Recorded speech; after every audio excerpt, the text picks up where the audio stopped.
Welcome to the Learning Pines YouTube. We hope this video helps. You start by confirming prerequisites, Outlook version, OS, and whether you have admin access. Once done, save the original message to a safe folder so you can restore it if needed. Next, inspect the message headers and attachment file type in the reading pane to see why it was blocked. This reveals whether Outlook flagged it for a dangerous extension, size, or transport policy. Knowing the precise reason lets you choose the correct bypass method and avoid risky workarounds. Next, inspect headers and any Exchange or Security Gateway logs to confirm the blocking rule. If the block is extension-based and you are authorized, download and rename the file extension to a safe type like TXT before opening.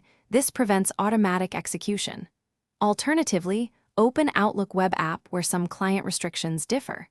If the file is business critical, request a policy exception via Exchange Admin Center or your security team so the file can be scanned and delivered safely without compromising controls.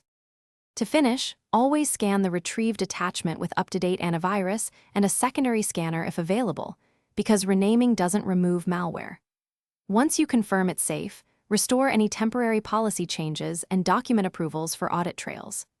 If the attachment remains blocked after these steps, collect the message headers, transport logs, and the admin actions you tried, then escalate to security or Exchange support. This provides the evidence they need to resolve a persistent block without repeated guesswork. Thanks for watching.